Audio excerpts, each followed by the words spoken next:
Imagine discovering that the person who inspired you to fight harder, love deeper, and cherish life more was lying the entire time.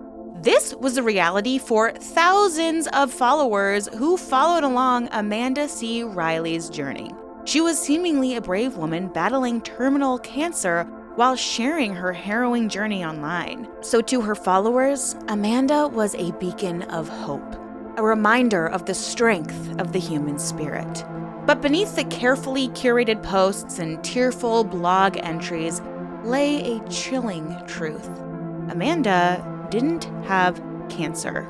Her story was meticulously fabricated and emotionally manipulative, and it would unravel into one of the most shocking and disturbing scams in recent history.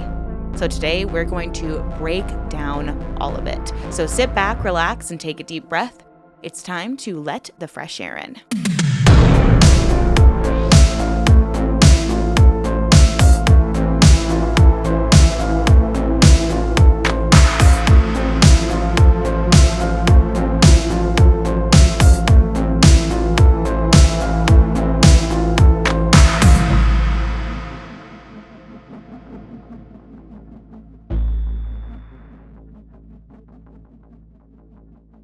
Hello, everyone. Welcome back, or welcome if you're new. My name is Erin, and I am fascinated by all things cult, true crime, and unique spiritual practices. I post around 2 videos every week on one of these topics and sometimes go live. So if this is something you're kind of interested in or curious about, please consider subscribing. I would absolutely love to have you here. And thank you to everyone who has subscribed so far. I truly, truly, truly appreciate all of your support. Now, if you're a podcast girly or boily or theyly like me, you probably have heard about Scamanda, right? The case of this Amanda who just totally faked her own cancer. And what's very strange is on TikTok, there have been so many other people scamming others out of money and creating GoFundMes and fundraisers for their own fake cancer stories or other fake illness stories.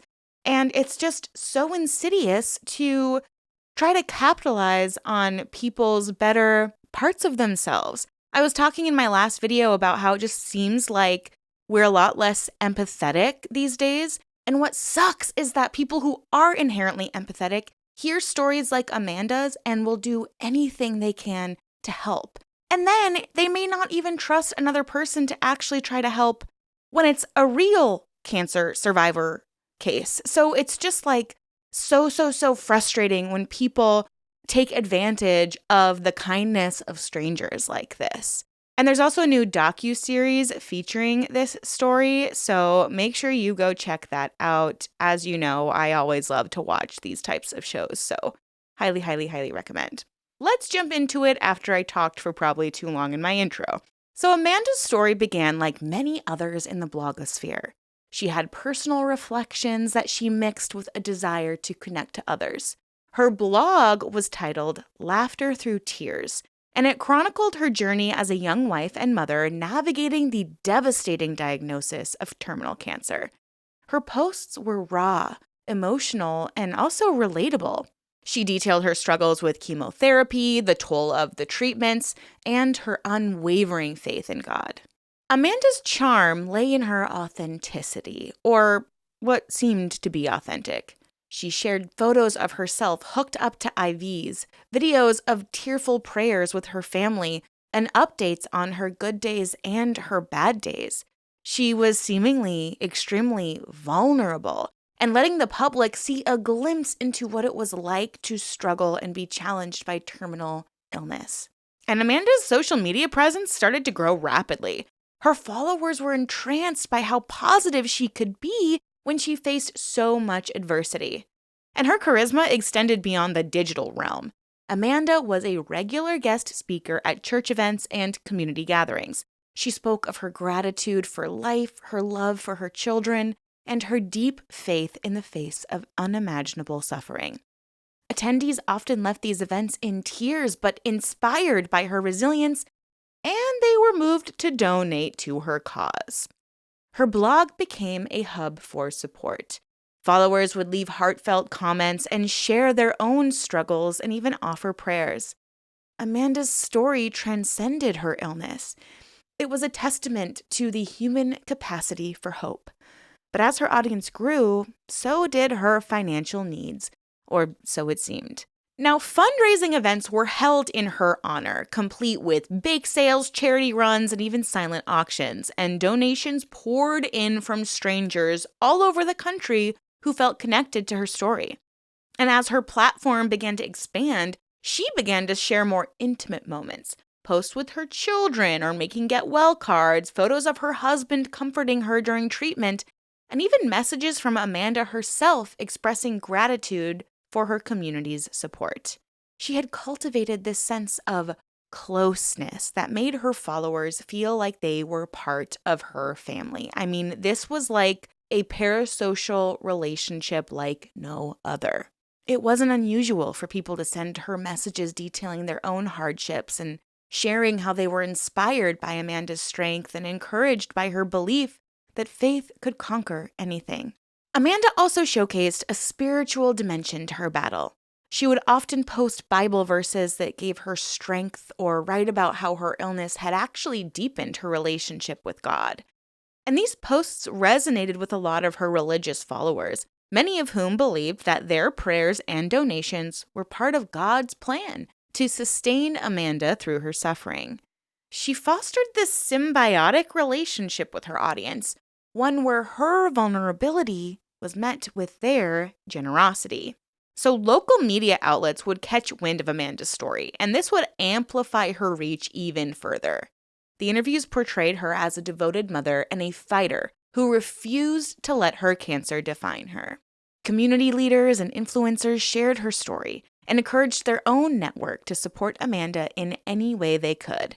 At the height of her influence, Amanda had not only financial backing, but also emotional and spiritual support from thousands of people who believed in her, and they had no idea that she was preying upon them believing her vulnerability.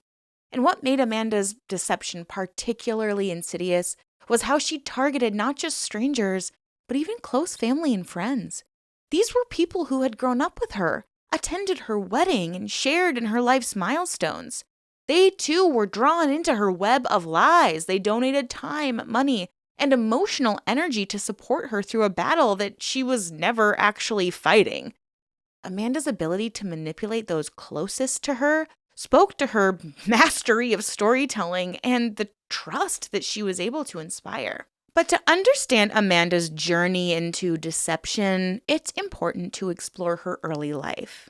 She was born and raised in a small suburban town, and she grew up in a middle-class household. Her parents were devoutly religious and very active in their local church, and they instilled strong moral values in their children, or so they thought. Amanda was the youngest of 3 siblings, and by all accounts, her childhood was stable and nurturing. She exceeded academically and was often described by her teachers as bright and ambitious. She was also socially adept and was able to make friends very quickly, so she thrived in all of her extracurricular activities and even her social ones. Now, this might not be a huge surprise, but she also participated in theater. And I'm not saying all actors are capable of this kind of meticulous scam. I am an actor myself, and I like to consider myself pretty honest in my real life. But I don't know, maybe she learned a few things through her acting hobby. I mean, her knack for storytelling was evident. I mean, even as a child, she seemed to just love spinning elaborate tales just for the purpose of entertaining her friends and family. And in my opinion, it sounds like that was a means by which she got attention, which could explain why she had to create this false illness in order to maintain any kind of attention. Well, that's just my opinion. And I'm not a therapist, so who knows? And to further support my theory, it seems that her teenage years were marked by a desire for attention and validation. Amanda's friends recalled how she would exaggerate these stories to ensure that she was always the center of attention. She made small fibs about her achievements or her struggles, and pretty much always went unchallenged because she had so much charm and so much confidence, and so everyone just believed her. these behaviors, they seemed harmless at the time, but they did hint at a deeper need for admiration and a willingness to blur the lines between truth and fiction. Amanda's relationships also seemed to play a significant role in shaping her future. She met her husband, Brian, in college, and the two, very quickly fell in love. And Brian was a very kind and supportive partner, often described as the grounding force in Amanda's life. And it's kind of strange because I do see a lot of myself in Amanda. Up until this point, I would never fabricate an illness.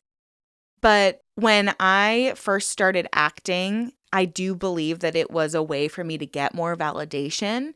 And I know for me that having people in my life that do ground me more, it helps with my anxiety. It helps with my expectations I have on myself.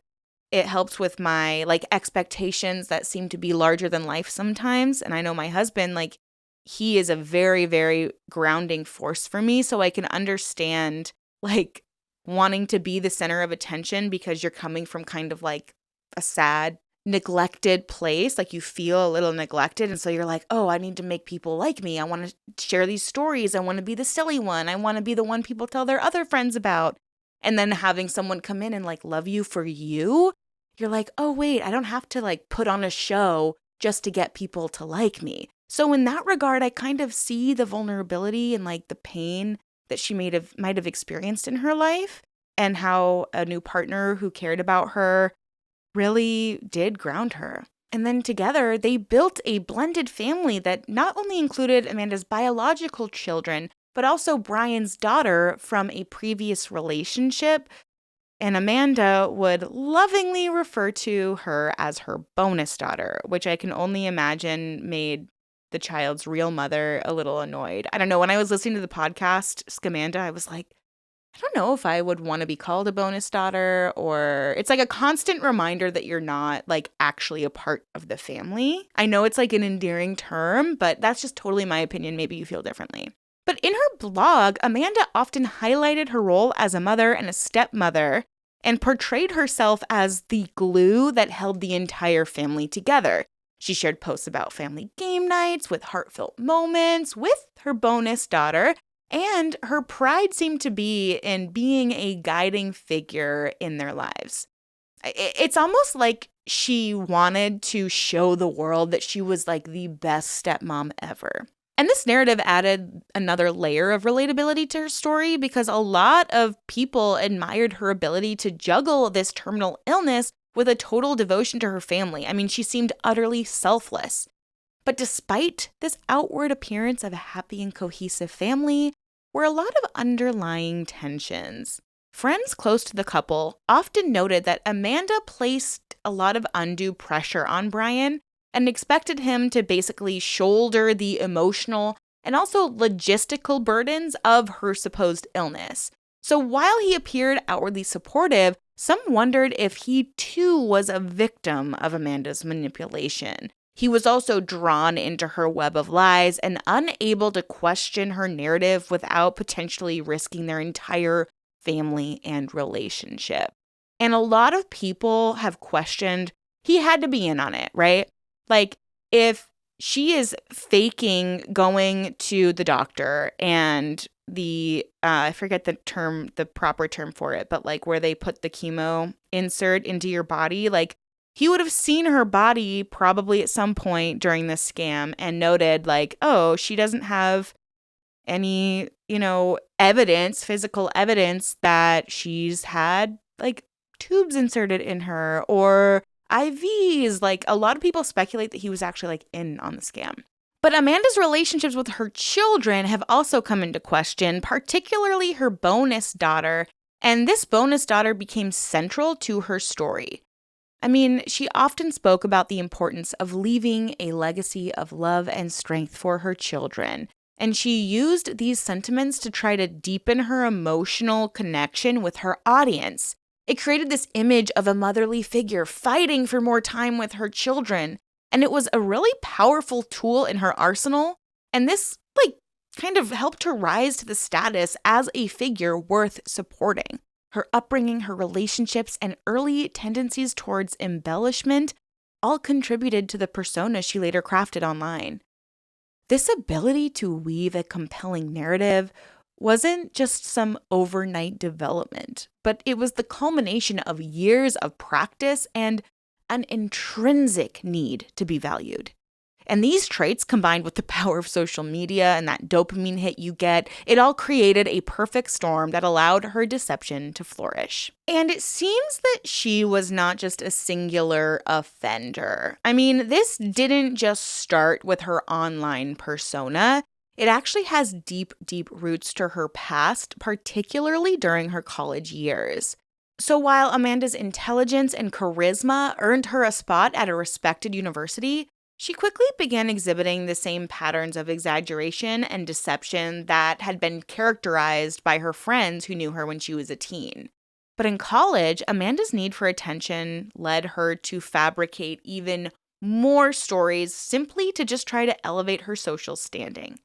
She claimed at one point to have landed a prestigious internship that, when verified, literally did not exist. She also often spoke of a tragic car accident she supposedly survived and used this tale to garner a lot of sympathy and admiration from her peers. She also went as far as wearing a fake cast for weeks and said that she had barely escaped death because of this car accident. And her friends, totally unaware of the truth, literally rallied around her, showering her with care and concern. And probably, I just wonder too if in like an academic environment, she got a little like special treatment from teachers and stuff, because they would be like, oh wow, she's working so hard to still come to class even though she hurt herself or was sick. Like, I can just imagine that was kind of the environment that was being painted, almost like her friends became her guardians in a way, and her teachers just wanted the best for her because they felt like she was working so hard to just have to do the bare minimum. But there were some complaints about Amanda as well, because sometimes she would take credit for group projects that she had had minimal involvement in. But she always presented herself as the driving force behind the group's success. And not only did professors probably look at her with sympathy, she would manipulate them. She would claim personal hardships like family illnesses or financial struggles to try to gain extensions on assignments.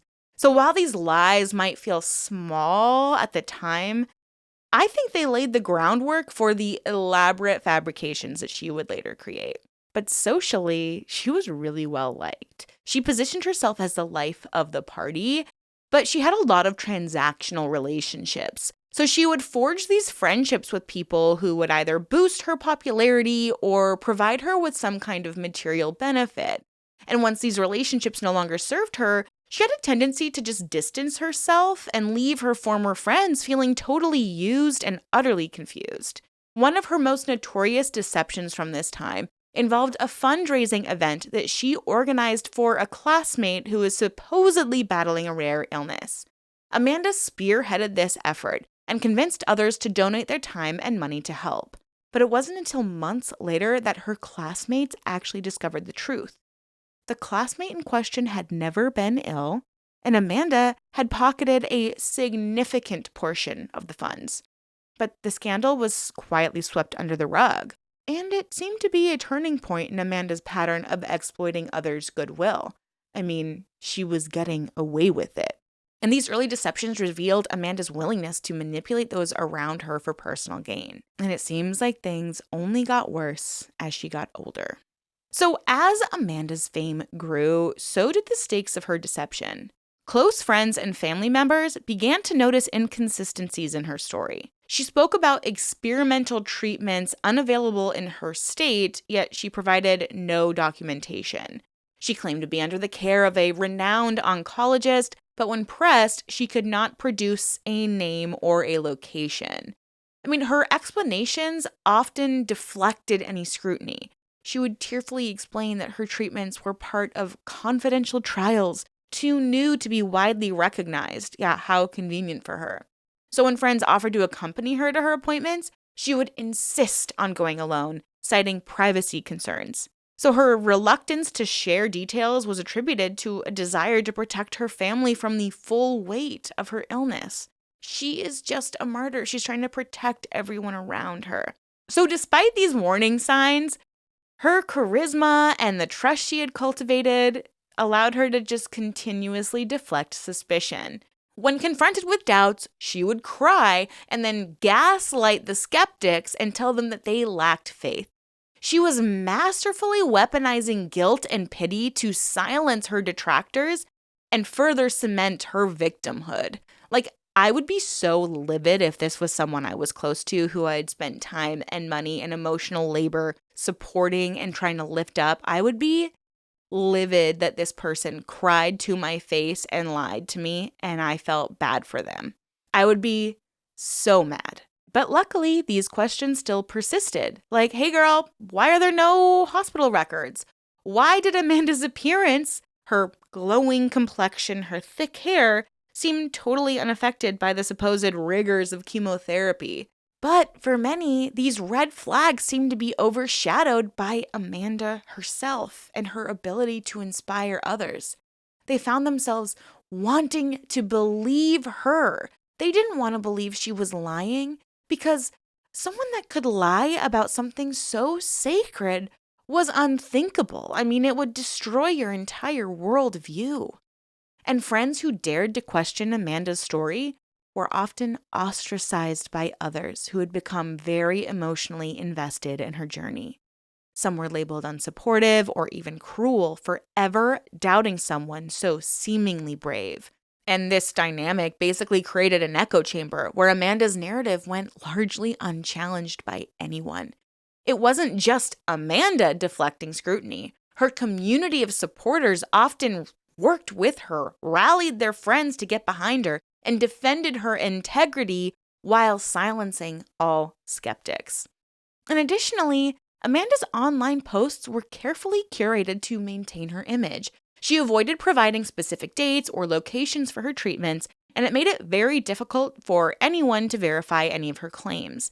The few times she did mention medical institutions, those who called to check discovered that no patient by her name had been treated there. And Amanda would dismiss these inquiries, of course, as misunderstandings, or she would claim that she used a pseudonym to protect her privacy because she was so famous. And another red flag was the sheer volume of fundraisers Amanda participated in. And it's not unusual for cancer patients to rely on community support, which is devastating and just goes to show you that the healthcare here in America is daunting and something needs to change, because people who have illnesses that prevent them from literally bringing in any money, they shouldn't be charged for their care. But that's a rant for another day. But Amanda's appeals for financial assistance started to raise some eyebrows among people. She just always seemed to have some new expense, like a last-minute surgery. There was an experimental drug she had to try, or she had to travel far to see a specialist. And her followers never hesitated to step up and send her money. But she provided little to no transparency about how the money was being used, and there were also no tangible signs of the financial strain she often described. Now, it's one thing to lie to strangers online and create a facade and deceive your family, but Amanda was super active in her local church. I mean, her community, hundreds of people literally rallied around her to support her. She frequently gave emotional testimonies during Sunday church services where she spoke about her battle and the role faith had played in sustaining her. Her community organized charity drives, prayer vigils, and even an Amanda Day where proceeds from raffles and sales went directly to her medical fund. One post on her blog captured the emotional appeal she often used. Quote, "I'm so grateful for the warriors God has placed in my life. Every prayer, every dollar, every hug gives me strength to keep fighting this battle." Unquote. It is just so disgusting how exploitative this woman was. To people, she tugged on people's heartstrings just so that they would give her money. I mean, how long are you going to keep this facade up? And she involved her family in this web of lies. She had her husband, Brian, and her children, and they all just became these props in her story. They were featured in photos and videos that tugged at people's heartstrings. A memorable post showed Amanda holding hands with her children during a candlelight vigil, captioned, quote, "Mommy's strength comes from these little angels.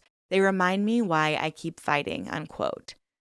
Just how, self-indulgent, it's just so annoying. But I'm biased because I know the whole story and you guys don't yet, maybe. So I just keep rolling my eyes, because it's just so frustrating because it was these public moments that would further cement her image as this devoted mother and courageous survivor when really she's just a scam artist who doesn't want to work. Specific fundraisers included everything from bake sales to silent auctions to GoFundMe campaigns with all of these heartfelt video pleas. At one event, a local business donated all proceeds from a weekend sale to Amanda's cause, raising over $10,000. Another involved a community fun run where participants wore t-shirts emblazoned with the slogan, "Running for Amanda."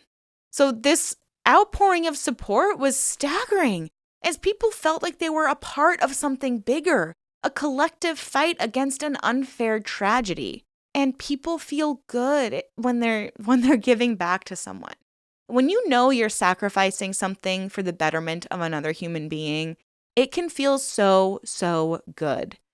And that's why a lot of people say a betrayal of a worldview can sometimes be one of the most traumatic betrayals, just because it can really flip how you see the entire world around you. The entire way you see your life, other human beings can totally and completely change. And that can be very, very daunting if all of a sudden the truth is a 180 to what you believed. So over time, these inconsistencies and manipulations began to weigh on a small but very determined group of individuals. They just could not ignore their instincts. They had this nagging feeling that something about Amanda's story just didn't quite add up. But despite the backlash they faced, they quietly began collecting evidence. They were determined to uncover the truth about the woman they once admired. Amanda's downfall began when this group of skeptical individuals started to piece together these inconsistencies in the story. Among these early doubters was someone named Emily Harris, a cancer survivor herself who had initially been inspired by Amanda's story. As Emily followed Amanda's blog and social media, she began to notice discrepancies in Amanda's descriptions of her treatments and her symptoms. Emily had firsthand knowledge of cancer treatments, and it made her very uniquely positioned to spot some of these red flags. So, for example, Amanda frequently claimed that she was undergoing grueling chemotherapy, yet her photos showed her with glowing skin, a healthy weight, and no sign of any significant hair loss. Emily also found Amanda's frequent travels, allegedly for experimental treatments, to be inconsistent with the typical physical toll cancer takes on patients. So Emily got really curious and decided to investigate. She started contacting the hospitals Amanda claimed to visit and discovered that no one named Amanda had been treated there. She also reached out to a few medical professionals who confirmed that the treatments that Amanda had described were either outdated or entirely fabricated. So, armed with all of this knowledge, Emily began documenting her findings and started to reach out to others who had interacted with Amanda. Now, around this same time, journalist Sarah Thompson stumbled upon Amanda's story while researching online fundraising fraud. She was intrigued by Amanda's high profile and the overwhelming support that she was receiving. So, Sarah also began to dig deeper, just like Emily. She examined Amanda's financial records and discovered a troubling pattern. Despite claiming that her funds were being drained by medical bills, Amanda had been lavishly spending on vacations, designer clothes, and other luxury goods.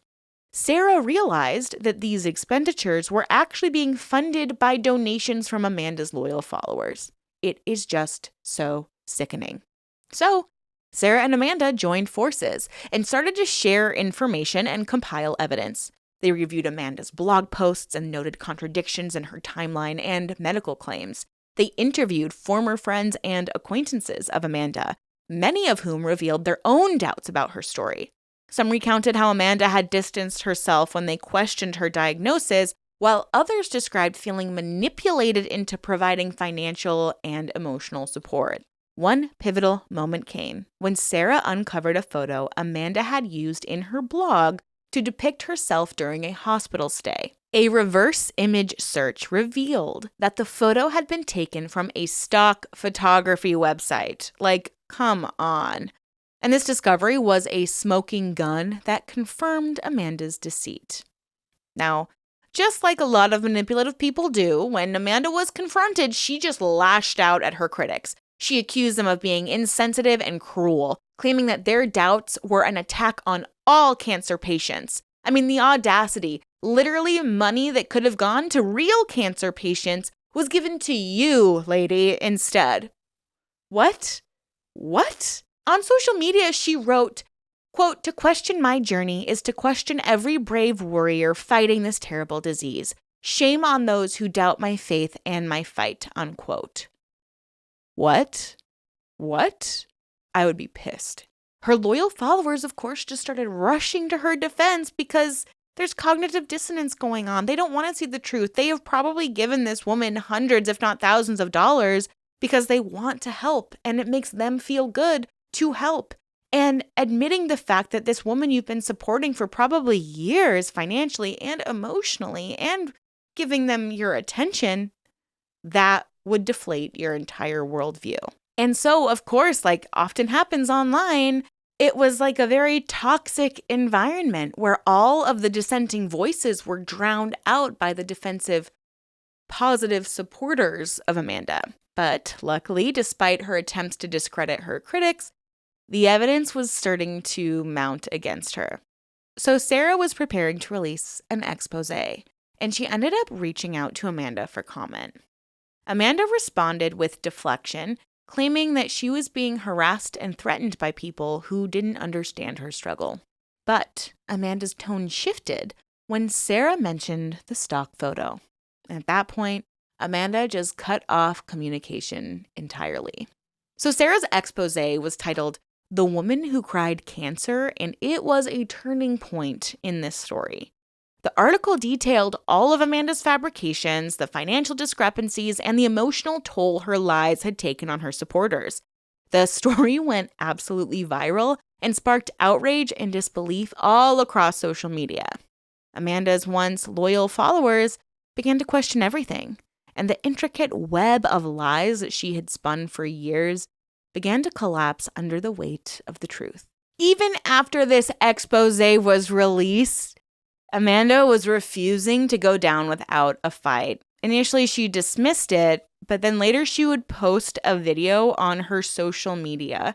She would be crying and talk about how hard she's been fighting and people are trying to destroy her and it's just cruel and her faith is stronger than ever and she refused to let the enemy win. And so this video elicited a lot of mixed reactions. Some people doubled down on their support, claiming that Amanda was being unfairly targeted. But it's what type of person would be so cruel to target a cancer patient? What?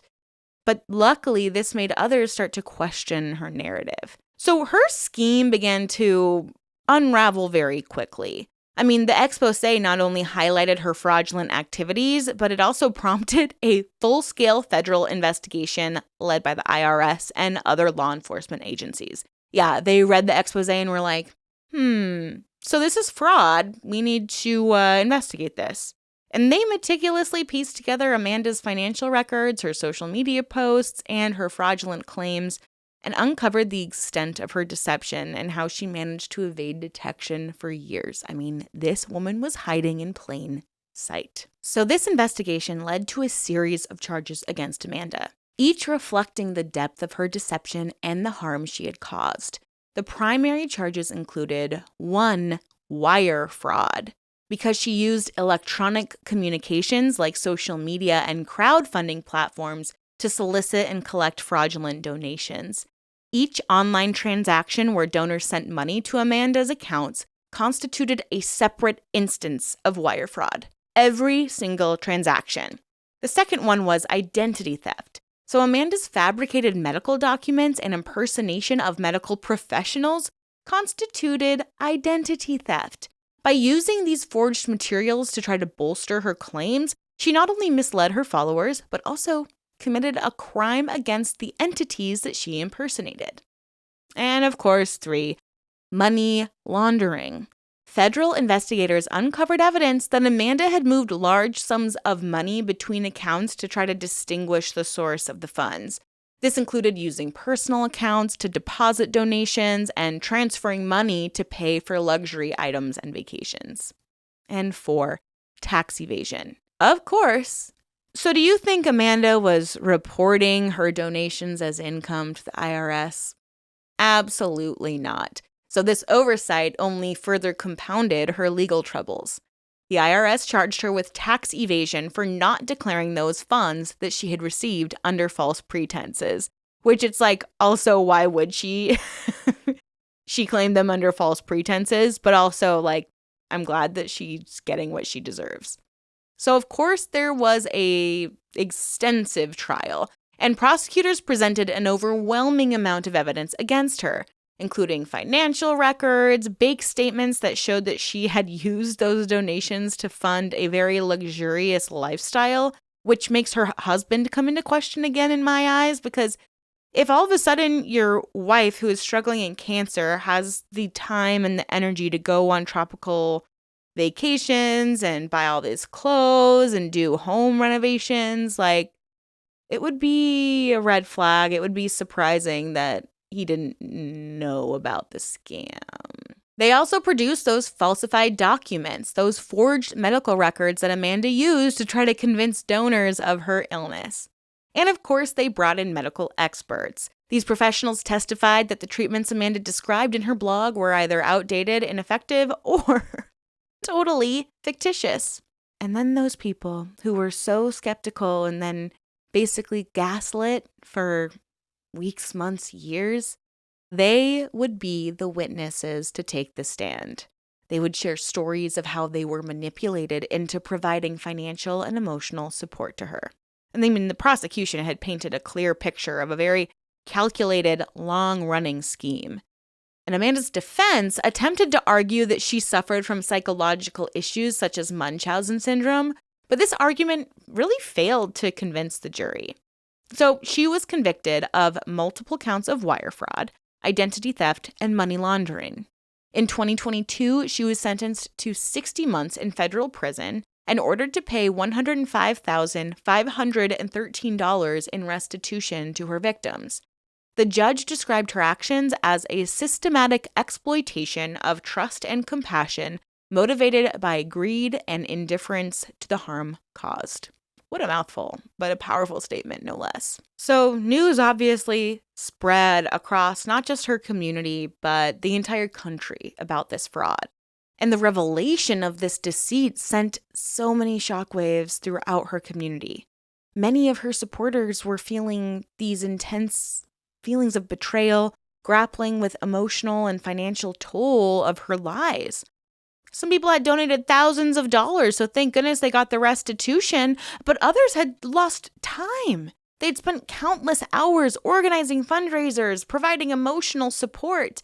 For them, Amanda's lies weren't just a financial scam, they were a profound breach of trust. She negatively impacted so many people that support groups formed among her victims. It was a space where people would process their anger and their grief. Social media became a total battleground, with former supporters sharing their stories of how they'd been manipulated. Some even launched their own investigations, uncovering additional evidence of Amanda's duplicity. And the media frenzy surrounding Amanda's case highlighted this broader issue of crowdfunding fraud. We have places like GoFundMe who ended up facing criticism for their lack of oversight, and it actually prompted some changes to their policies. There are some more strict requirements for medical fundraisers now, including the need for verified documentation to be supplied by the healthcare providers of the person who's seeking treatment. So, what is going on with Miss Amanda now? Well, as of January 31st, 2025, she remains incarcerated as she is serving her 5-year sentence. She is in Texas, and it's projected that her release date is actually this year. And recently, ABC News Studio released a 4-part docuseries titled Scamanda, which actually premiered on January 30th. So it delves into her fraudulent activities and explores a lot more of how she deceived her community. It airs at 9 a.m. and you can also stream it on Hulu if you're more of like a streaming person, which I am. I was about to say girly again, but I'm like, am I? I just feel like every time I like anything, I say I'm that girly. Like, ooh, I'm a vegan girly. Ooh, I'm a sober girly. Ooh, I'm a whatever girly. Anyways, guys, check out that docuseries. It's really amazing. I think there's also a series coming out on Netflix this year. I think it's Netflix that actually is like a scripted based off of this story scenario. And it's actually kind of like inflamed some discourse online with people like, how dare you like tell this story? It's going to create people to do like copycat behavior, which you see on TikTok. There's like several people who have been outed in the last like 2 or 3 years for faking illnesses like cancer and trying to get money. But also that on the other hand, people are like, you need to share this story because people need to understand the impact that these scams have on people, not just financially, but also emotionally. It takes an emotional toll on people. And in my opinion, that's just saying it's not fair isn't even appropriate. Because think of all of the people, like if her family truly, truly did not know, how heartbreaking is that to them? Her community, her friends. I mean, this is so much deceit. I mean, I feel like if you've ever had a friend breakup, like I went through kind of a friend breakup last year, and I still think about it, and it's hard. And I can't imagine if that person had literally like deceived me for years and used me as like an emotional support person. And I spearheaded crowdsourcing fundraisers for them. Like it's that worldview deceit. We don't talk about that enough on my channel because when we talk about cults specifically, we talk about like the emotional toll it takes when you kind of like pull the wool off of your eyes and you're like, oh my gosh, I'm in a cult. I think that the more appropriate way to say that is like your entire worldview has to change. Or you realize your entire worldview, your entire belief system, your entire like life practice, your daily routine is all rooted in a falsehood. It's not what you thought it was, especially if you gave up everything you had to go into this cult. And when a loved one is fighting something like cancer, I think that it's safe to say that like if anyone in my life, and I feel like my viewers are very empathetic people, you would probably drop everything you can to try to help your friend in need. And to do that, to sacrifice for someone's scam is just heartbreaking. It's heartbreaking. So I'm curious, what do you guys think about this story? Have you listened to Scamanda? Have you like done any more research? Did you actually follow her when this was all going on? If you were and you like saw it go down, I would absolutely love to hear your take on it because yeah, it blows my mind. Anyways, you guys, that's it for me today. I want to say thank you so much for your ongoing support. And if you're new, thank you for sticking around. I really, really appreciate you all. And since we're in February, the love month, why don't you drop a little heart if you got to the end of the video? I'd really appreciate knowing if you're listening to me yap for this long. I'm looking at the time and I'm like, Erin, stop talking. Anyways, guys, thank y'all so much again. Have a wonderful rest of your week, and I will see you very soon in my next video. Bye.